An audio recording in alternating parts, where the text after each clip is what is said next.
चलिए दोस्तों, स्वागत है आपका हमारे YouTube चैनल में। चलिए देखिए, पहला क्वेश्चन है, भारत में मूंगफली का प्रमुख उत्पादक राज्य है। ठीक है, चलिए मैं पहले अपना ये कलम सेट कर लेता हूँ। स्टार्टिंग है अभी, थोड़ा सा इसमें हमसे ज़्यादा यूज करना नहीं आता है इसके बारे में। ठीक है, आप टेंशन न लें, इसकी राइटिंग जो है आज थोड़ा सा आपको साफ देखने को मिलेगी। ठीक है, चलिए बेहतर है। ठीक है, चलिए बात करते हैं, भारत में मूंगफली का उत्पादक राज्य है। देखिए, भारत में मूंगफली का उत्पादक राज्य की अगर बात करें तो सबसे ज़्यादा मूंगफली का उत्पादन कौन करता है। ठीक है, चलिए बात करते हैं, क्या महाराष्ट्र, गुजरात, कर्नाटक या आंध्र प्रदेश। तो हम बात करते हैं, इसका राइट आंसर जो होगा, राइट आंसर क्या है इसका बेटा, गुजरात। गुजरात मूंगफली का सबसे ज़्यादा उत्पादन करता है। और अगर बात करते हैं मूंगफली कैसी फसल है, मूंगफली कैसी फसल है, तो बेटा ये तिलहन फसल है। कैसी फसल है ये, तिलहन। ठीक है, ये पूछ लेता मूंगफली है कैसी फसल, तिलहन फसल। और उत्पादन के बारे में अगर बात करें तो पहले नंबर पर आता है आपका गुजरात, दूसरे में आपका आता है राजस्थान। ठीक है बेटा, याद रखेंगे राजस्थान। और चौथे नंबर पर तीसरे नंबर पर आता, दूसरे पे आपका राजस्थान हो गया और तीसरे पे हो गया आपका तमिलनाडु। तमिलनाडु, ठीक है, याद रखेंगे आप। ठीक है, याद रखेंगे। ठीक है, याद रखेंगे गुजरात, राजस्थान और तमिलनाडु। अगर ये बात किया प्रमुख कौन है, तो प्रमुख आपका कौन सा हो गया बेटा, गुजरात हो गया। ठीक है, नेक्स्ट क्वेश्चन पर चर्चा करते हैं। अगला क्वेश्चन है, कोयना जल विद्युत परियोजना किस राज्य में है। देखिए कितना अच्छा क्वेश्चन है, कोयना जल विद्युत परियोजना। ये परियोजना आपके एग्जाम में 100% एक ना एक आ जाती है। ठीक है, बात करते हैं तो हमारा इसका जो आंसर होगा बेटा वो होगा महाराष्ट्र। और महाराष्ट्र के कहाँ पर है, ये है बेटा सतारा में। ठीक है, महाराष्ट्र के सतारा में। और इसका जो प्रारंभ हुआ था, ये जो बनी थी लगभग ये 1962 से 63 के बीच इसका अनावरण हुआ था, इसका जो, ठीक है, इसको चालू किया गया था 1962 63 के बीच। ठीक है, याद रखेंगे इसमें। ठीक है, तो याद रखेंगे इसका आंसर महाराष्ट्र। और ये कोयना जल विद्युत परियोजना कई बार पूछ ली गई है और कई बार एग्जाम में आ गई है। बच्चे ज्यादातर गलत करते हैं, लेकिन आपको गलत नहीं करना है। ठीक है, इसका पीडीएफ मैं आपको प्रोवाइड करवा दूंगा। ठीक है, आप मुझे मैसेज कर देना। अगला क्वेश्चन है, भारत के सही मायने में किस स्थानीय स्वशासन, यानी भारत में सही मायने में किसे स्थानीय स्वशासन का जनक कहा जाता है। ठीक है, यानी ऐसा शासन जहां पर खुद का स्वयं का शासन हो। जैसे इस टाइम हमारे यहाँ जो शासन है वो हमारे भारतीयों का शासन है। ठीक है, तो इसको कहा जाता है स्वशासन। ठीक, तो अगर बात करें जनक किसे कहा जाता है, तो बेटा देखिए इसने दिया है लॉर्ड मेयो, नहीं, लॉर्ड रिपन हो सकता है, लॉर्ड कर्जन ये भी हो सकता है, लॉर्ड क्लाइव हो सकता है, लेकिन सही मायने में कौन सा है, तो बेटा इसमें याद रखेंगे लॉर्ड रिपन। लॉर्ड रिपन को क्या है, सही मायनों में स्थानीय स्वशासन का जनक कहा जाता है। और इसने जो स्थानीय स्वशासन की शुरुआत की थी 1882 में की थी बेटा। और यही पहला स्थानीय स्वशासन की नींव रखने वाला पहला व्यक्ति है जिसने भारतीयों को पहली बार स्वतंत्रता का स्वाद चखाया था। ठीक है, कि स्वतंत्रता किसको कहते हैं, तो पहली बार ये क्वेश्चन, ये पॉइंट भी पूछ लिया गया कि पहली बार स्वतंत्रता का स्वाद किसने दिलवाया था। ठीक है, तो पहली बार स्वतंत्रता का स्वाद जो दिलवाया है वो किसने दिलवाया है, लॉर्ड रिपन ने। ठीक है, याद रखेंगे। चलिए बेटा नेक्स्ट क्वेश्चन पर चर्चा करते हैं। अगला क्वेश्चन हमारा चौथा, निम्नलिखित में से विशिष्ट द्वैत दर्शन शास्त्र का प्रतिपादक कौन था। ठीक है, ये बहुत अच्छा क्वेश्चन है। तो देखिए बेटा याद रखेंगे, अगर हम बात करते हैं वल्लभाचार्य की तो नहीं है, शंकराचार्य की नहीं है, रामानुजाचार्य की और माधवाचार्य की। तो याद रखेंगे इसका राइट आंसर जो होगा बेटा वो होगा आपका रामानुजाचार्य। ठीक है, क्या होगा, रामानुजाचार्य। रामानुजाचार्य जो इनका जो एक सिद्धांत था विशिष्टाद्वैत, ये जो इनका सिद्धांत था, ये कहते थे जगत और जीवात्मा ब्रह्मा से भिन्न है। और ये दोनों जो हैं वो ब्रह्मा के एक अंगों में से आता है। तो याद रखेंगे इन्होंने कहा ब्रह्मा ही संसार है, ना ही जगत और ना ही जीवात्मा। यानी हमारी जो आत्मा, हमारा जो जगत है वो कोई नहीं है, ये ब्रह्मा से अलग है। और ब्रह्मा जो है संसार में सबसे शक्तिशाली है। तो ये विशिष्ट द्वैत दर्शन शास्त्र का एक जो प्रतिपादक किया था वो रामानुजाचार्य ने किया था, ठीक है, याद रखेंगे। शंकराचार्य को हम देखते हैं तो शंकराचार्य भक्ति आंदोलन के वो आते हैं प्रवर्तक, तो याद रखेंगे स्टार्टिंग में रामानुजाचार्य। विशिष्टाद्वैत दर्शन शास्त्र का जो प्रतिपादन किया था वो किसने किया था, रामानुजाचार्य ने, ठीक है। चलिए आगे बढ़ते हैं बेटा।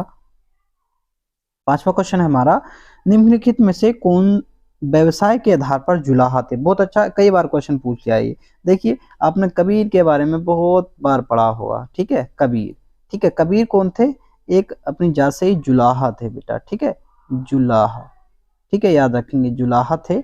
और कबीर की जो पत्नी का नाम था वो था लेई, ठीक है। कबीर की पत्नी का नाम भी कई बार पूछ लिया, कबीर की पत्नी का नाम क्या था, लेई।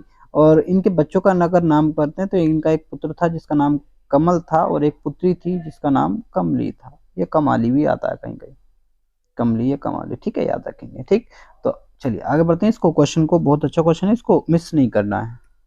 अगला क्वेश्चन है आपका, स्वर्ण मंदिर की स्थापना किसने की थी, ठीक है। तो बेटा स्वर्ण मंदिर की जो स्थापना की थी आपने देखा है, किसने की थी बताइए जल्दी, अगर आपको पता है तो मुझे कमेंट भी करते रहिएगा। देखिए स्वर्ण मंदिर की जो स्थापना की थी वो की थी आपकी अर्जुन देव ने, ठीक है बेटा। और अर्जुन देव ही एक ऐसे गुरु थे जिनको औरंगजेब ने, ठीक है, औरंगजेब ने सूली पर चढ़ा दिया था, ठीक है। औरंगजेब ने इनको, गुरु अर्जुन देव को सूली पर चढ़ा दिया था, ठीक है, याद रखेंगे। स्वर्ण मंदिर है ये, याद रखेंगे। स्वर्ण मंदिर कहाँ है इस टाइम, अमृतसर में है, ठीक है। स्वर्ण मंदिर कहाँ पर है बेटा, अमृतसर में। इस मंदिर को दरबार साहिब भी कहा जाता है, ये याद, नाम भी याद रखेंगे, दरबार साहिब, ठीक है, दरबार साहिब याद रखेंगे। स्वर्ण मंदिर को किस अन्य नाम से जाना जाता है, दरबार साहिब के नाम से, ठीक है, तो आप इसमें याद रखेंगे। चलिए नेक्स्ट क्वेश्चन, सातवां क्वेश्चन बेटा। देखिए सातवां क्वेश्चन आपसे कहता है, ऑस्कर अवार्ड जीतने वाले पहले भारतीय कौन हैं। देखिए ऑस्कर अवार्ड की अगर बात करें तो इसमें नाम आता है आपका भानु अथैया का, ठीक है बेटा, इसमें नाम आता है भानु अथैया का। और भानु अथैया जो थी ये कॉस्ट्यूम डिजाइनर थी, ठीक है, याद रखेंगे, ये क्या थी, कॉस्ट्यूम डिजाइनर,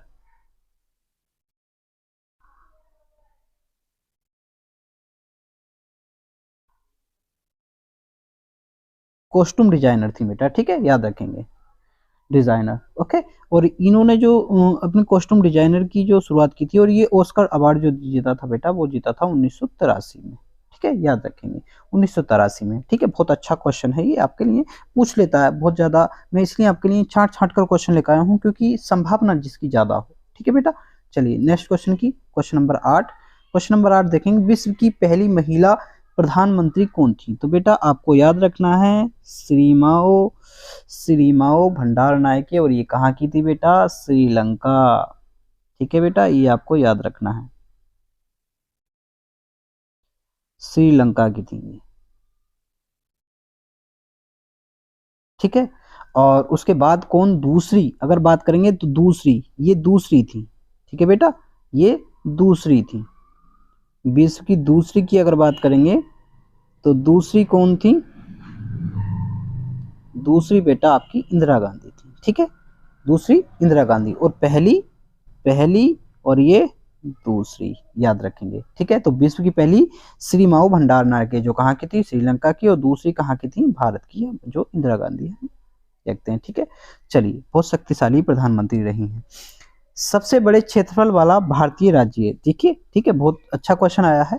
देखिए सबसे बड़ा क्षेत्रफल की अगर बात करें तो क्षेत्रफल में सबसे बड़ा कौन है, राजस्थान। दूसरे नंबर पर आपका कौन सा आता है बेटा, दूसरे नंबर पर आता है एमपी, है इसमें मध्य प्रदेश, ठीक है। और तीसरे नंबर पर महाराष्ट्र, चौथे नंबर पर उत्तर प्रदेश, यानी ठीक है। अगर हम इसकी बात करें तो पहला, दूसरा, तीसरा और ये नंबर चौथा, याद रखेंगे।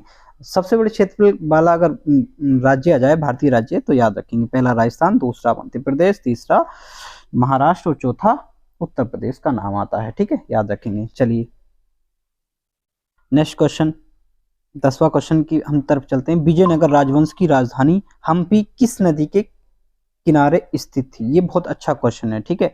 देखिए विजयनगर की नींव किसने रखी और किस राजवंश ने रखी? विजयनगर राजवंश की राजधानी हम्पी किस नदी के तट पर है? ठीक है, तो देखिए बेटा यह है तुंगभद्रा नदी के तट पर। ठीक है, किस नदी के तट पर? तुंगभद्रा नदी के तट पर है। और तुंगभद्रा नदी के तट पर तुंगभद्रा का अगर बात करें नाम रामायण में क्या है? रामायण में तुंगभद्रा नदी का रामायण में नाम है बेटा पंपा। ठीक है, पंपा याद रखेंगे। और यहीं इसी तुंगभद्रा नदी के बाएं तट पर, ठीक है बेटा, बाईं, इसके बाईं ओर की अगर बात करें तो बाईं ओर एक जिसका हम नाम पढ़ते हैं सिंगेरी मठ। सिंगेरी मठ, सिंगेरी मठ है। यानी तुंगभद्रा नदी के बाईं ओर क्या है? एक सिंगेरी मठ है। और ये सिंगेरी मठ किसने बनवाया था बेटा? सिंगेरी मठ सभी को पता होगा, शंकराचार्य। कौन है बेटा? शंकराचार्य।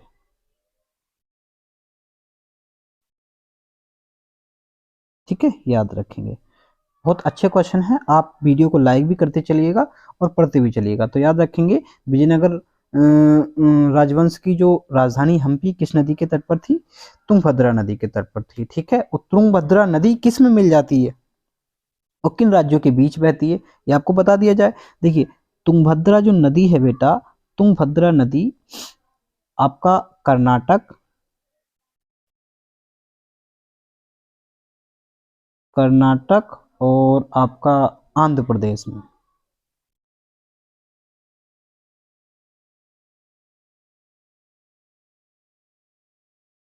कर्नाटक और आंध्र प्रदेश में जाके कृष्णा नदी में मिल जाती है। कर्नाटक में बहती है और आंध्र प्रदेश में जाकर किस नदी में मिल जाती है? कृष्णा नदी पर। तो याद रखेंगे तुंगभद्रा नदी किस में मिलती है? तो कृष्णा नदी में। याद रखेंगे, ये बहुत अच्छा क्वेश्चन है कि कृष्णा नदी किस में मिल जाती है, वो सॉरी तुंगभद्रा नदी किस में मिल जाती है? तो तुंगभद्रा नदी बेटा आपकी किस में मिल जाती है? कृष्णा नदी में। ठीक है, चलिए अगला क्वेश्चन पे हम चर्चा करते हैं। इसके अच्छे पॉइंट है, ये आपको याद रखने की आवश्यकता है। चलिए अगला क्वेश्चन है, विश्व का सबसे बड़ा मकबरा गोल गुंबज किस राज्य में स्थित है? देखिए बहुत अच्छा क्वेश्चन है। देखिए बात करेंगे किस राज्य में स्थित है, तो बेटा वो है कर्नाटक में। और कर्नाटक की अगर बात करें, कर्नाटक में स्थान की अगर बात पूछेगा तो बेटा वो लगाएंगे बीजापुर। बीजापुर, ठीक है बेटा, बीजापुर। और बीजापुर में ये बड़ा मतलब मकबरा है। और मकबरा है किसका? अगर बात करें मकबरा है तो मकबरा है किसका? तो बेटा ये मकबरा है, ये मकबरा की अगर बात करें तो मकबरा है ये मोहम्मद, मैं शॉर्ट फॉर्म में लिख रहा हूँ, नाम से याद रखेंगे। अगर आप नोट कर रहे हैं तो ध्यान में रखेंगे, मोहम्मद आदिल शाह का, आदिल शाह का। किसका मकबरा है बेटा? मोहम्मद आदिल शाह का मकबरा है। ठीक है, नेक्स्ट क्वेश्चन पे चर्चा करते हैं बेटा। 12वां क्वेश्चन, वर्धमान महावीर का जन्म स्थान कौन सा है? तो इसमें कोई आपको उसकी जरूरत नहीं है, आप इजिली बता देंगे। ठीक है, कौन सा है बेटा? कुंडग्राम। कुंडग्राम, ठीक है, कौन सा बेटा? कुंडग्राम। ठीक है, याद रखेंगे कुंडग्राम। ठीक, कुंडग्राम में क्या? वैशाली। ठीक है, इनका जन्म हुआ कब था? जन्म हुआ था बेटा 540 बीसी में। इनके पिता का नाम आपको पता है? सिद्धार्थ। इनके बचपन का नाम तो देखो ये दे रखा है। और अगर इनके पिता का नाम पूछें, फादर, फादर कौन है बेटा इनके? सिद्धार्थ। सिद्धार्थ, ठीक है बेटा, याद रखेंगे। इनके पिता का नाम क्या है? सिद्धार्थ। माता का नाम, मदर की बात करेंगे तो त्रिशला इनकी माता का नाम है, त्रिशला। ठीक है, याद रखेंगे त्रिशला। चलिए पूरा नहीं लिख पाए हम, इसको इरेज कर देते हैं, दोबारा लिख देते हैं।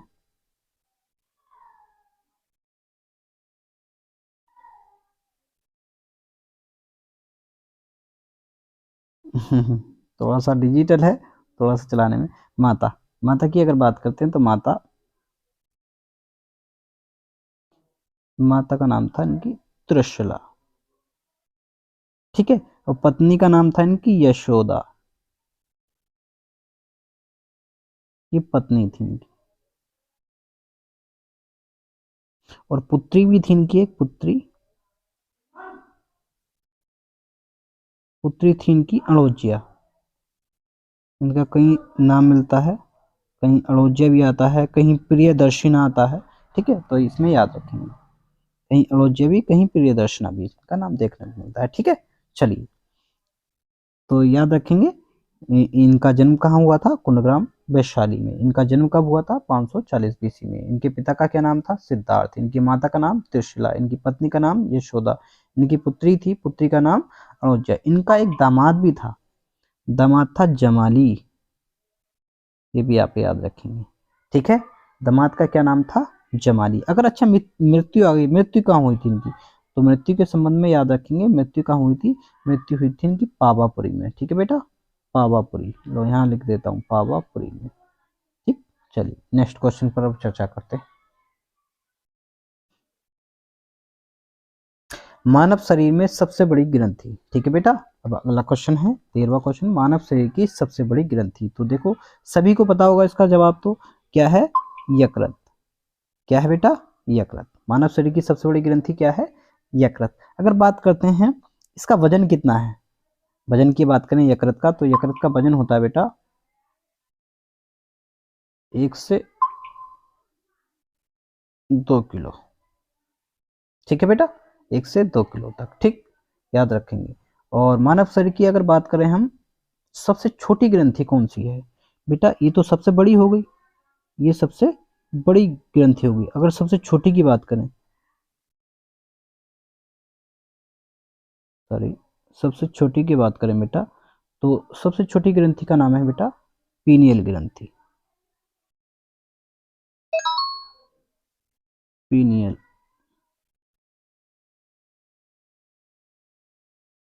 ग्रंथि। ठीक है, पीनियल ग्रंथि सबसे छोटी कौन सी है, पीनियल ग्रंथि।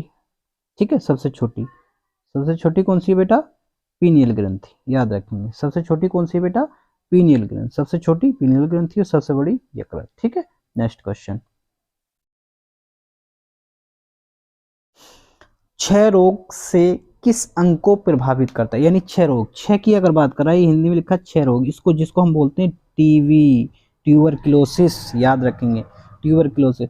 ये यानी टीबी से शरीर के किस अंग को प्रभावित करता है, यानी टीबी जो रोग है वो शरीर के किस अंग को प्रभावित करता है। तो बेटा टीबी से सबसे ज्यादा खांसी होती है, और खांसी से जो प्रभावित होने वाली जो चीज है वो बेटा कौन सा है, फेफड़ा। और फेफड़ा, याद रखेंगे टीबी जो रोग है, ये जो रोग है वो एक जीवाणु के कारण होता है।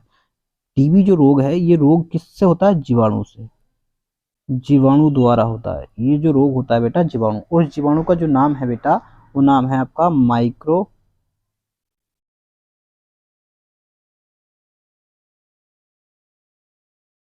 बैक्टीरियम।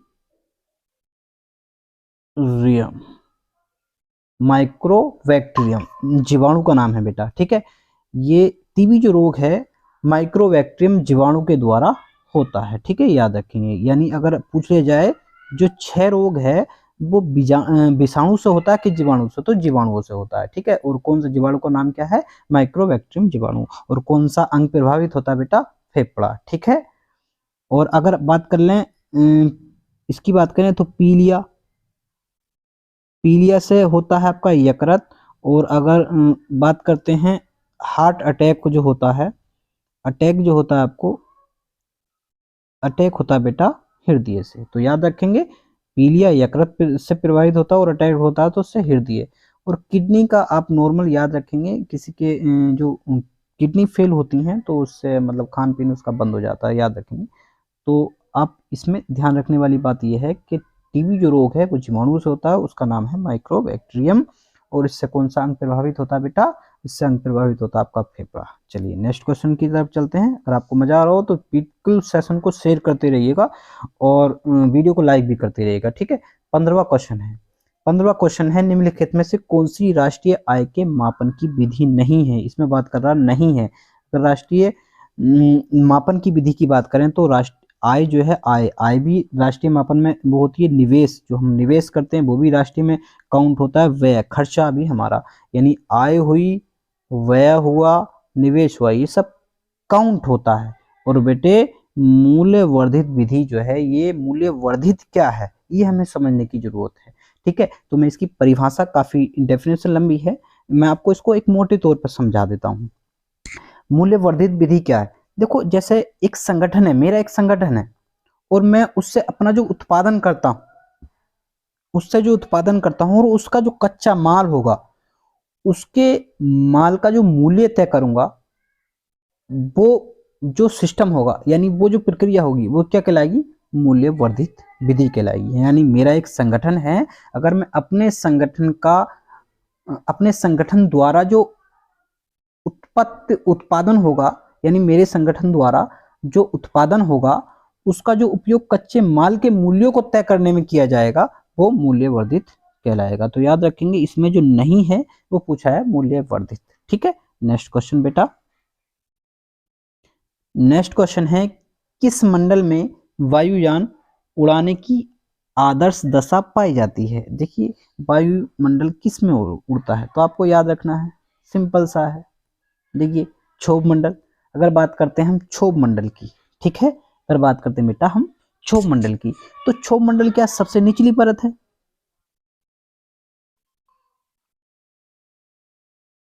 सबसे निचली परत है। हम्म,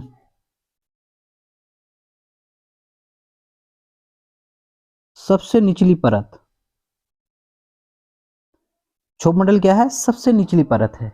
और इसकी जो लंबाई है वो, यानी इसकी जो हाइट है या इसकी लंबाई ही कह सकते हैं हम नॉर्मली, कोई दिक्कत नहीं है, वो 8 किलोमीटर ऊपर से, 8 किलोमीटर ऊपर से 14 से या 18 किलोमीटर तक फैली हुई है। ठीक है, याद रखें क्षोभ मंडल। उसके बाद आता है समताप मंडल, उसके बाद आता है समताप मंडल। समताप मंडल की जो ऊंचाई है वो 18 से 32 किलोमीटर की दूर आती है।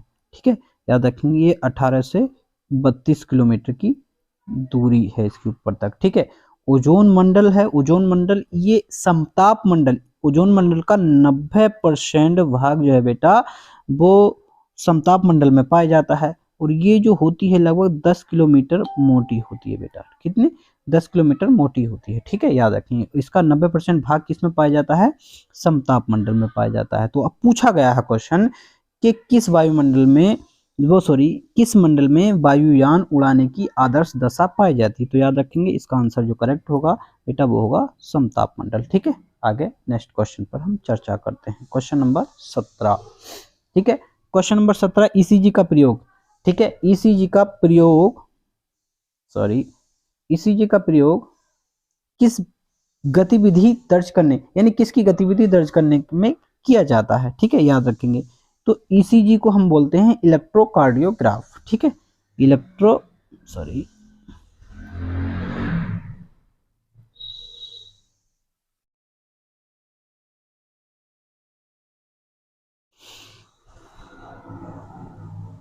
ग्राफ, ठीक है, इलेक्ट्रोकार्डियोग्राफ बोलते हैं। ठीक है, याद रखेंगे तो ये इससे किसका पता लगता है बेटा, याद रखेंगे तो हृदय का। ठीक है, चलिए अगला क्वेश्चन पे हम चर्चा करते हैं बेटा। अगला है, किस विटामिन को अपनी सक्रियता के लिए कोबाल्ट की आवश्यकता होती है। तो बेटा ये इसका जो राइट आंसर होगा वो होगा विटामिन बी 12। ठीक है, विटामिन बी 12 का जो रासायनिक नाम है वो साइनोकोबालामिन है। ठीक है, साइनोकोबालामिन,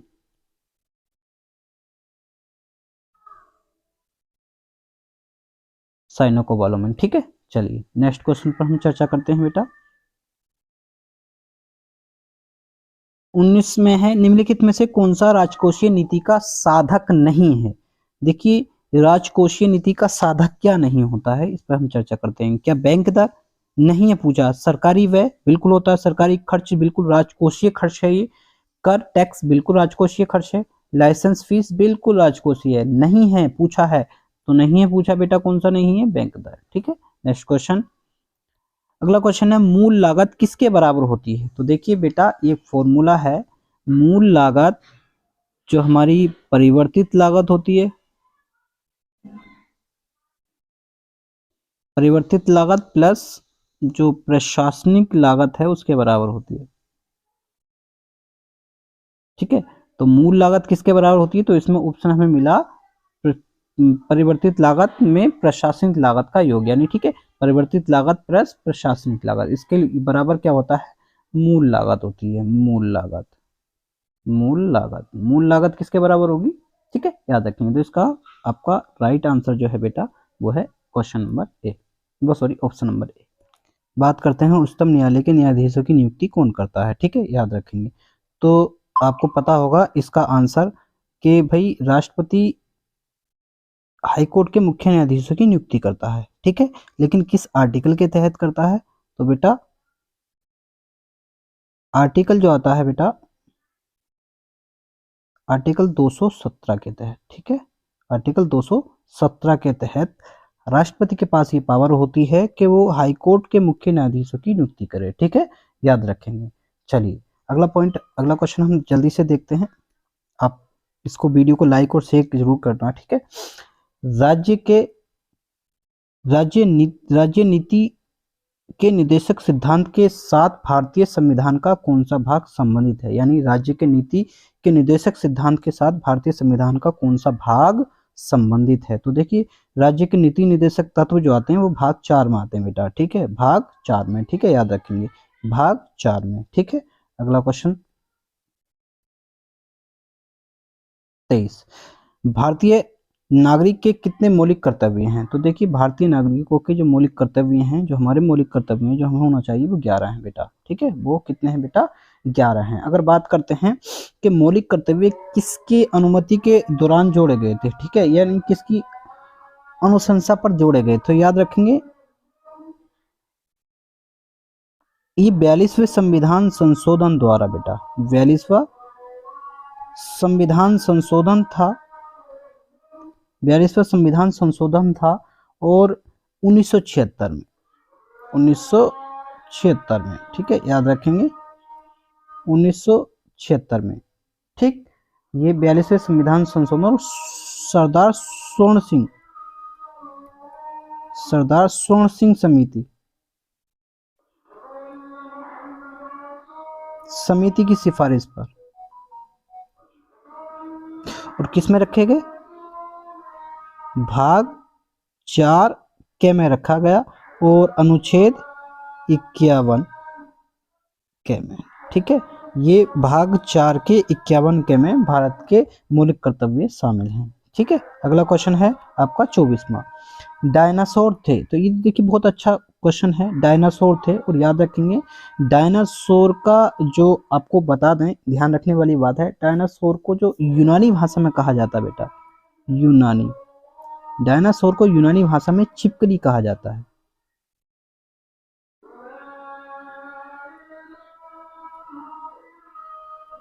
यूनानी भाषा में क्या कहा जाता है? छिपकली। अब बात करते हैं क्वेश्चन, डायनासोर थे स्तनधारी जो लुप्त हो गए हैं?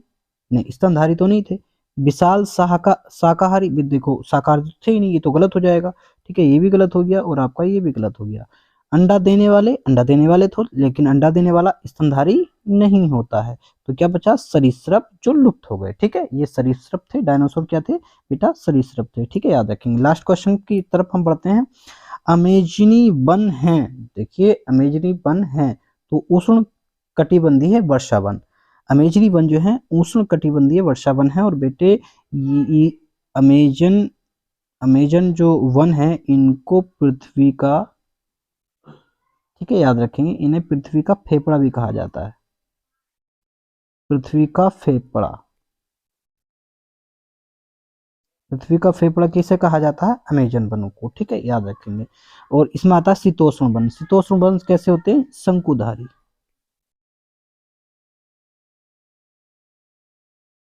शंकुधारी वन होते हैं, जैसे साल का वृक्ष हो गया, याद रखेंगे, जैसे साल का वृक्ष है, हाँ साल का वृक्ष है, काफी सारे आपके ये वन है, ये सब शंकुधारी वन है, ठीक है, शीतोष्ण वर्षा वन है जो शंकुधारी होते हैं, ठीक है।